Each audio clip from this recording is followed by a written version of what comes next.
Our guys just worked so hard in the offseason, and we knew this moment would come, and we here and we won it.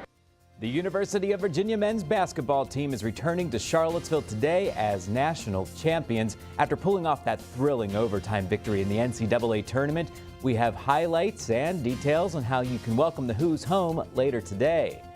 Mintzer's is the place to be this afternoon. Fans are packing into both store locations, including on the corner, to stock up on some brand new championship gear.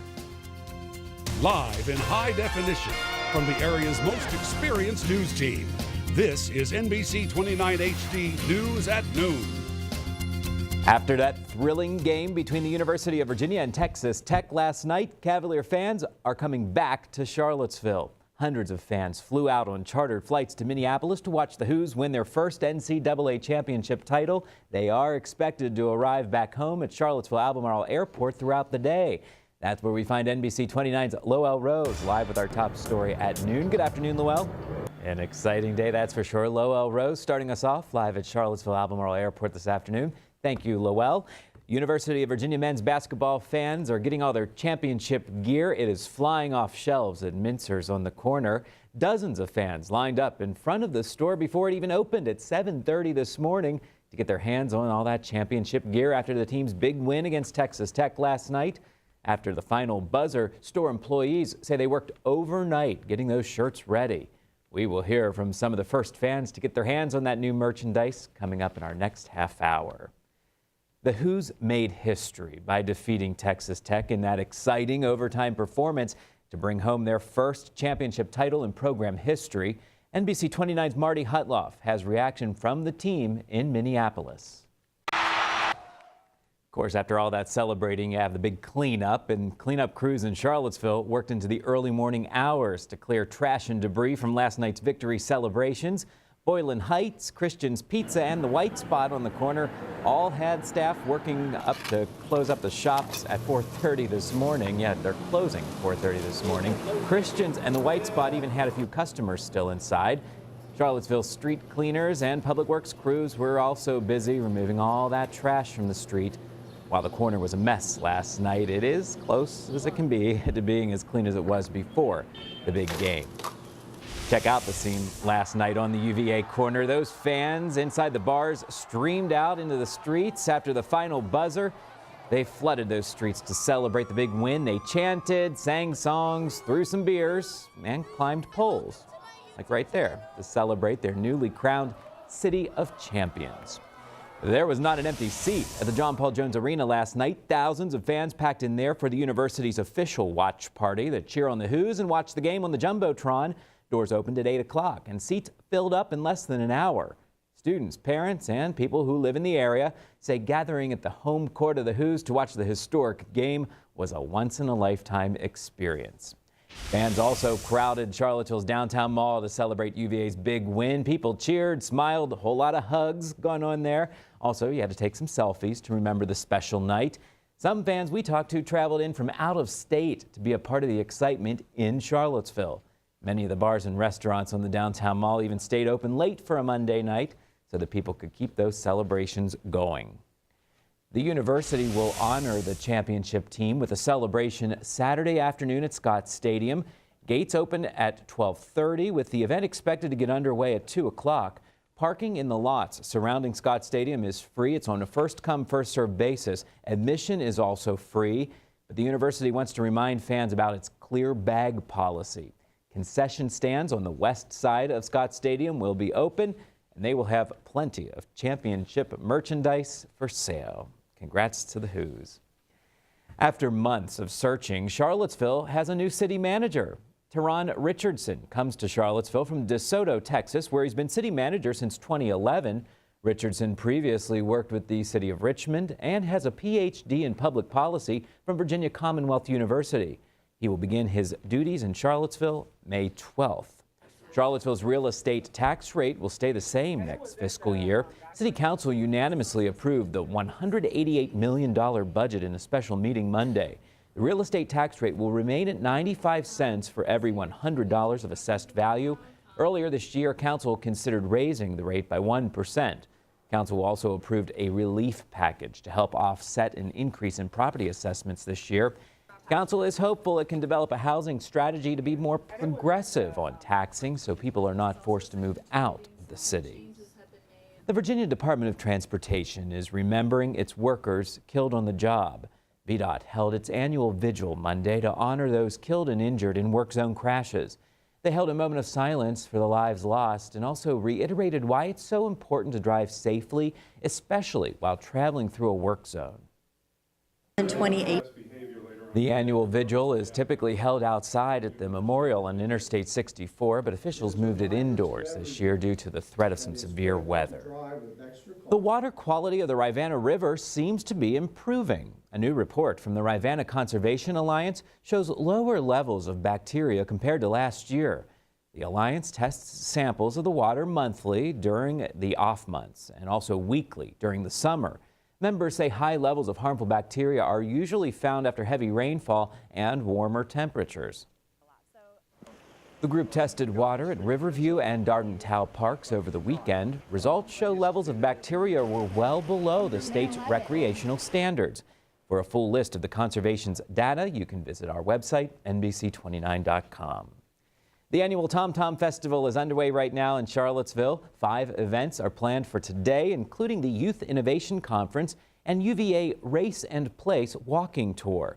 This year's festival features 300 events and more than 400 speakers. The Tom Tom Festival kicked off Monday and wraps up Sunday. We have a full list of all the events on our website, NBC29.com. A special demolition is making a whole lot of noise at a pretty quiet Bible camp in Iowa. The camp borrowed a tank to tear down 2 buildings to make way for some new construction on grounds. And back to reality as we head into tomorrow. I know, I was sweating yesterday walking outside. No, you weren't. Oh, it was. It's a harsh adjustment, you know. I guess, yeah, that's a fair point. We'll take it, though. It's nice to not have cold days anymore. Very true. Thank you, Allie. Well, some new technology is helping sick children visit the zoo in Poland without having to leave their hospital beds. An Iowa State trooper goes the extra mile to deliver an important medication to the family of an epileptic teenager. Welcome back. A Bible camp in Iowa is enlisting some interesting help to clear the way for construction of a new dining hall. Roger Riley shows us. That's one way to do it. That is Roger Riley reporting. It is all hands on deck right now at a popular UVA apparel shop in Charlottesville. So we're one of the first in the nation to have all the UVA stuff ready for everybody, which is just awesome. After that thrilling late night victory, dozens of basketball fans got up early this morning to get their hands on brand new national championship shirts.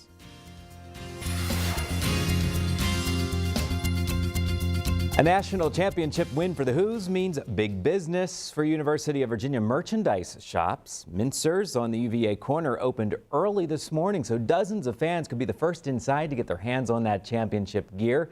NBC 29's Caroline Colburn takes us inside the shop's rush. Oh yeah, drove by there earlier and it's pretty busy. More gear is expected to arrive later today and throughout the week. The staff at Mincers say they are working hard to keep those shelves stocked. Hundreds of Cavalier fans are making their way back to Charlottesville this afternoon.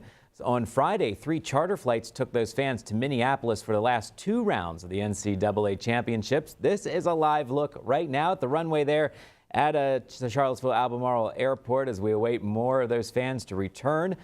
Their planes are expected to come back to Charlottesville Albemarle Airport throughout the day today. And with all those flights, the airport says it is expecting an increase in traffic. So give yourself some extra time if you have a flight. The team will also arrive back to the airport this afternoon. A welcome back celebration will be held in the main parking lot of John Paul Jones Arena starting at 4 o'clock. The team is expected to arrive there between 4:45 and 5 o'clock. Parking in that area will be extremely limited, so fans are encouraged to use the Emmett Ivy parking garage. And UVA will honor the newly crowned championship team Saturday afternoon at Scott Stadium.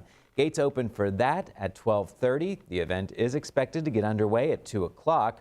Parking in the lots surrounding Scott Stadium is free, but it is first come, first served. Admission is also free. The concession stands on the west side of the stadium will be open, and they, of course, will have all of that championship merchandise available for sale.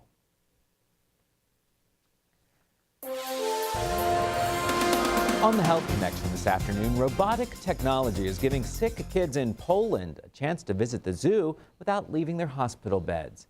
Meet Leosh. The robot rolls through the Poznan City Zoo, showing children a live stream of all the animals. Leosh is controlled by a computer or a mobile device. It's accompanied by a zookeeper or volunteer who explains facts about the animals. The robot can also access areas of the zoo that are generally off limit to visitors, allowing sick children to see zoo life behind the scenes. A hospital psychologist says access to live animals, even just through a screen, can help young patients deal with the boredom of being confined to beds. A state trooper in Iowa is being hailed a hero for going above and beyond the call of duty. After discovering the family of an epileptic boy had some issues getting his medication, Trooper Robert Sankey took matters into his own hands. Alex Juergens has that story. Cassie. That's Alex Juergens reporting. Allison Ferroli from the Charlottesville UVA Albemarle Emergency Communications Center is here today to talk about some severe weather issues that start popping up around this time of year and what you can do to protect yourself from tornado dangers. Right, definitely.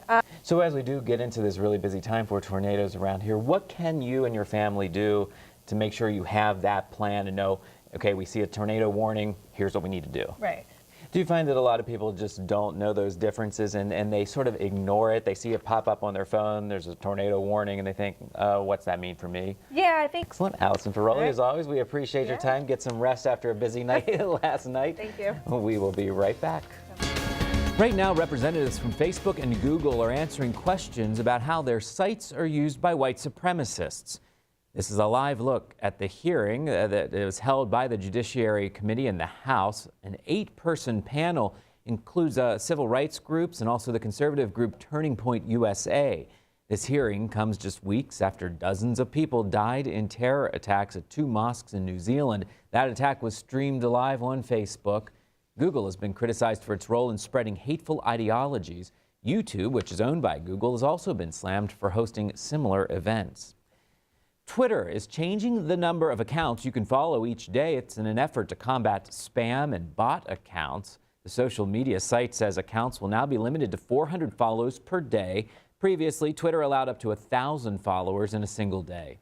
Twitter says it found that having a high daily volume of follow-unfollow rates contributed to spam. If you've reached your daily limit, you can follow more accounts after a day has passed. Beyonce fans have something big to celebrate. Netflix released the trailer for a movie featuring the singer. Homecoming, it's called. It's a concert documentary that follows Beyonce's acclaimed performance last year at Coachella. The movie features behind-the-scenes preparations and also interviews for the event.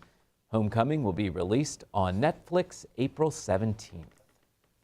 Farmers in the Midwest are struggling to feed their livestock in the wake of some devastating flooding. Now a nonprofit is stepping in to deliver hay bales all across the region as part of Operation Hay Lift. Tanner Robinson has that story. Many trucks. Senior Vice President, Investment Officer Bob Schneller joins us now with a look at today's business report. And now we have some news about the EU. Right? Yeah, we sure do, Matt. Thanks so much for joining us at noon. We will see you back here tonight at 5 and 6. Have a great afternoon.